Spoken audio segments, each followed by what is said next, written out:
Hey, Eagle Run 23 here. I am finally ready to share with you the start to finish process of making 8.6 Blackout brass. Now, first disclaimer, I'm not going to share with you any numbers.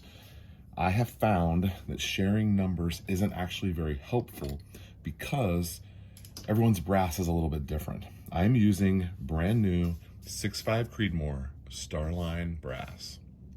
So it comes like this. It is unannealed. I am not annealing yet. I just ordered an annealer, and the next time I do this, it will be with annealed brass. So right now this is unannealed Starline 6.5 brass, brand new brass. Your process is similar if you're using once fired or range pickup Creedmoor. It's similar. You'll probably find that the brass is actually a little bit softer on that once fired brass, but this is just brand new unannealed brass. First things first, I put this into my saw and I chop it down to my real close to my final dimension.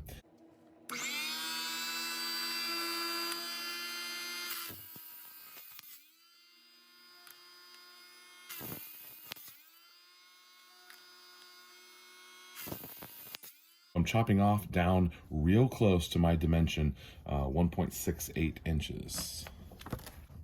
1.685 is, I want to be just a little bit on the long side of that because I do have to final trim later. Now, if you get your trim dialed in, it's possible you could take away some of that, but I find that my chop saw doesn't put a perfectly flat edge on it anyway, so I'm content to turn it with my Hornady case length trimmer.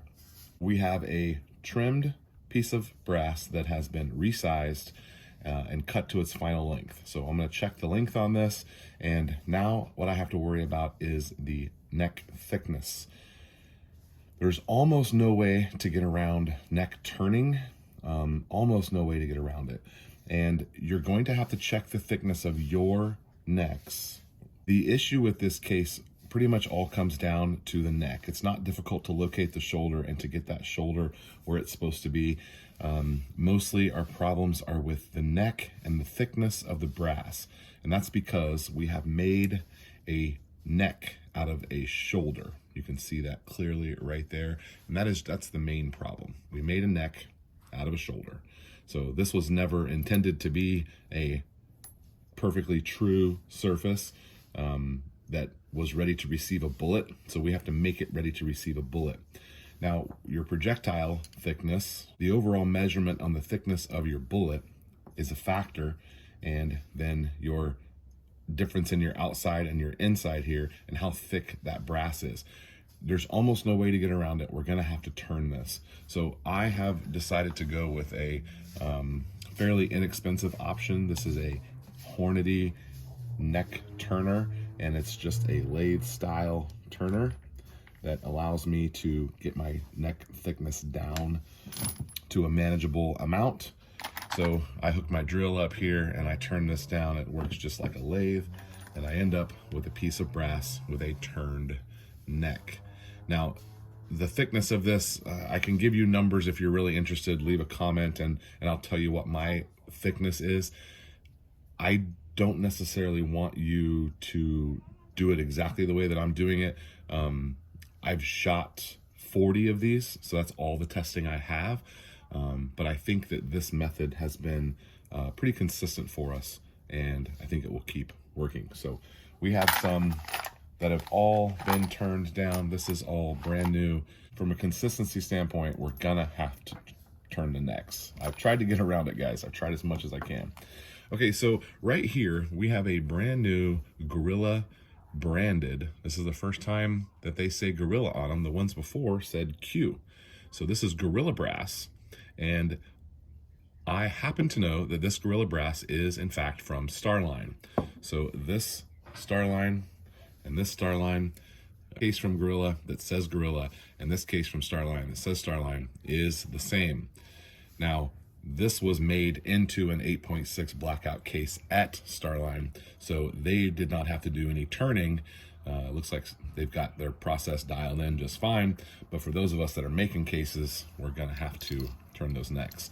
So as we can see here in our cutout gauge that they have this dialed perfectly in on the bottom ledge.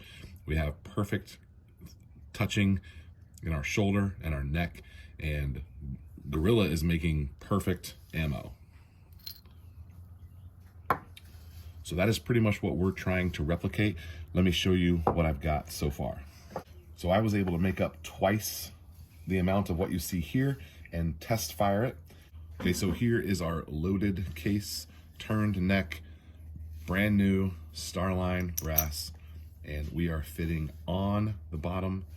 We are fitting on the bottom lip there, coming out perfect on the end.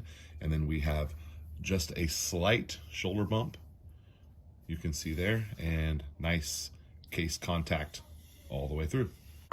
So these have all been tested and all plunk just perfectly. We've also shot a batch of these, and I'm finally ready to say that I've got my brass production dialed in, at least for now, and we can move on to more important things. So I'm going to get turning on these, and then I'll have about 100 cases that I'll be ready to play with, including what's in that box, and then some here and some that are in the cleaning machine. So I'll have about 100 cases that I'm going to be playing with, and I am ready to start a better version of load development. We tried to do some load development, but our brass was just causing us too much trouble that the data that I have, I'm pretty much just going to have to start over. So to share with you again, I am focusing currently on supersonic rounds for my 16-inch gun. That gun will pretty much exclusively shoot unsuppressed, full speed projectiles. I have some 180 something grainers that I'm going to try to really push up over 2,000 feet per second. We've got some 275 grains, some 260s, some 250s, and of course the 210s and the 205s that I've got loaded up right there. So we're going to hook up the chronograph, and we're going to start to find where our powders are. We're also going to be experimenting with some different powders other than the accurate 1680 that it was introduced with. So stay tuned for all of that. I'm really excited where we're going with this, and I'm finally glad I can share with you the process that works for me every time. Okay, if you have any questions or comments, leave those below. Eagle Run 23. We'll see you next time.